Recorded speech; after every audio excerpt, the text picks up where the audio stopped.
안녕하세요. 풍수브리프입니다. 오늘도 한 편의 사연과 함께 운이 트이는 이야기를 들려드립니다. 여러분, 혹시 이런 생각해 보신 적 있으신가요?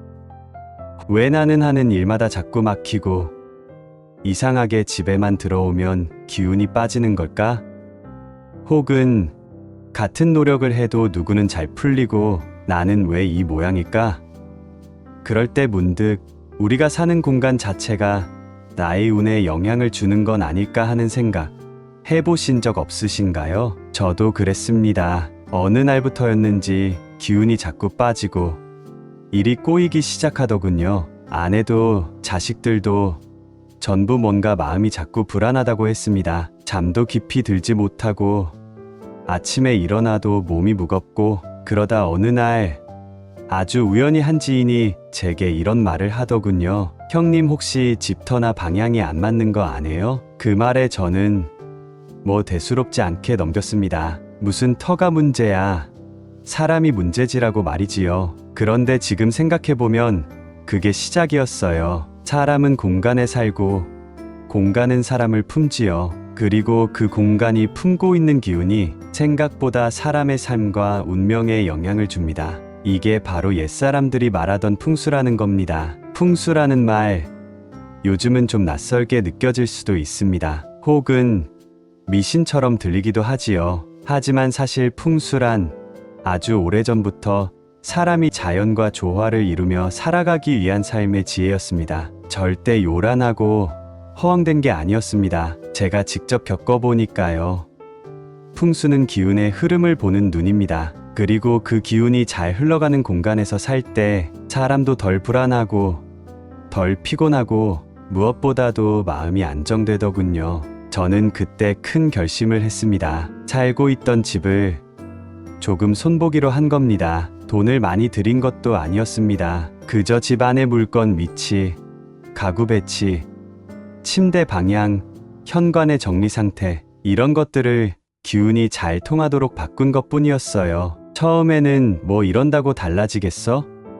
했던 마음도 있었습니다. 그런데 이상하게 바꾸고 나서 한 달쯤 지나자 집안의 분위기가 참 부드러워졌어요. 저는 밤에 잠을 더 잘 자게 되었고 아내는 마음이 편안하다고 말하기 시작했고 자식들조차 집이 전보다 더 따뜻한 느낌이 난다고 하더군요. 그리고 이상한 일이 하나 더 있었지요. 이전에는 사업이 계속 막히던 아들이 우연찮게 좋은 계약을 따내게 되었고 큰 문제 없이 쭉쭉 일이 풀려가기 시작하더군요. 그때 저는 생각했습니다. 이게 정말 공간이 운을 바꾼다는 거구나. 사실 풍수의 출발점은 단순합니다. 자연과 사람, 그리고 공간의 조화입니다. 햇볕은 잘 드는지, 바람은 어떻게 드나드는지, 물은 잘 빠지는지, 막히는 건 없는지 이런 기본적인 관찰에서 시작합니다. 한자로는 풍수펑수이, 즉 바람과 물의 흐름을 잇는 것이란 뜻이지요. 좋은 바람은 나무를 키우고 좋은 물은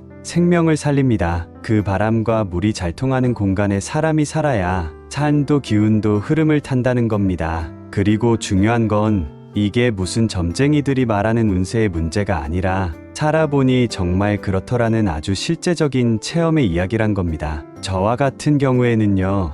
제가 60이 좀 넘었을 무렵이었습니다. 은퇴하고 처음으로 가족과 시간을 많이 보내게 되었지요. 그런데 집이 자꾸 답답하게 느껴지더라고요. 현관문을 열고 들어가면 어딘가 막힌 듯한 느낌, 거실도 좁고 창문도 작고 가구들이 이것저것 많이 쌓여 있어서 햇볕도 잘 안 들었지요. 아내가 말했어요. 여보, 집을 좀 정리하면 좋겠어요. 너무 어지럽고 답답해요. 그 말을 계기로 저도 한번 풍수지리를 공부해봤습니다. 복잡한 이론은 몰라도 기운의 흐름을 막는 걸 치우는 것부터 시작했지요. 가구를 벽 쪽으로 붙이고 현관 앞은 항상 깨끗하게 정리하고 침대는 문과 일직선으로 두지 않았습니다. 식물도 두어 개 놓아봤습니다. 그리고 거실 창문을 자주 열어서 햇볕과 바람이 들도록 했습니다. 정말 신기하게도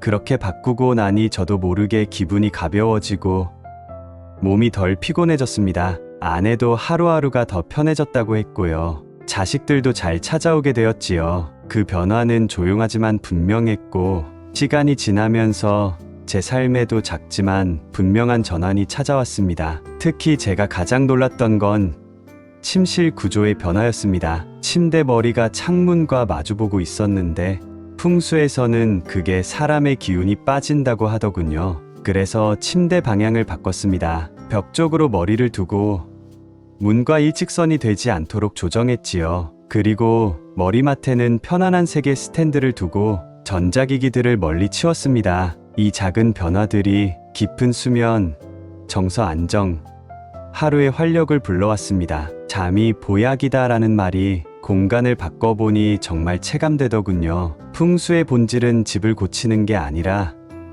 나의 기운을 살리는 것입니다. 그리고 그것은 곧 삶의 질을 바꾸는 일입니다. 내가 쉬는 공간, 내가 잠자는 곳, 내가 매일 밥을 먹는 자리와 창밖을 바라보는 그 장소, 그 모든 공간이 내 몸과 마음에 영향을 주고 있다는 걸 우리는 종종 잊고 살아가지요. 풍수는요, 결국 어떻게 살 것인가에 대한 물음에 대한 하나의 따뜻한 해답이 될 수 있다고 저는 믿습니다. 그것은 욕심을 채우는 도구가 아니라 마음을 편안하게 하고 삶의 균형을 되찾아주는 지혜입니다. 오늘 이 이야기를 들으신 여러분, 혹시 요즘 들어 괜히 마음이 불안하고 삶이 자꾸 삐걱거린다 싶으시다면 한번 여러분의 공간을 찬찬히 들여다보시기 바랍니다. 어쩌면 우리가 느끼는 답답함과 무기력함은 바로 지금 이 공간에서 비롯된 것일지도 모릅니다. 무언가 막혀 있다면 기운도 막히기 마련이지요.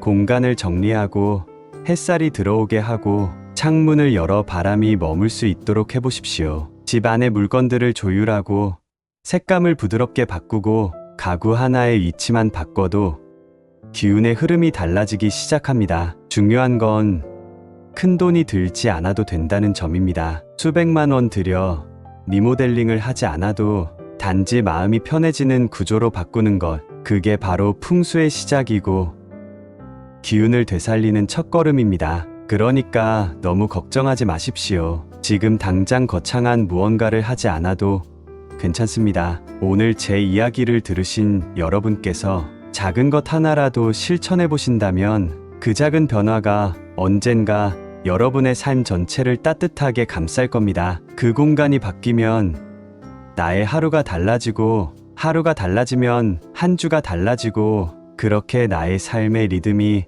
하나하나 회복되기 시작할 것입니다. 저도 그랬습니다. 크게 바꾼 건 아니었지만 확실히 삶이 가벼워졌고 사람들과의 관계도 더 부드러워졌고 무엇보다 제 자신이 제 삶을 다시 사랑하게 되었습니다. 다음에도 우리 인생 속에 꼭 필요한 지혜, 그리고 중년 이후의 삶을 더욱 편안하게 만들어주는 이야기를 풍수의 눈으로 삶의 온기로 함께 나누어 보겠습니다. 오늘도 가장 행복하고 가장 따뜻한 하루 되십시오. 여러분의 공간에 그리고 마음에 맑고 따스한 기운이 머무르기를 바랍니다. 고맙습니다.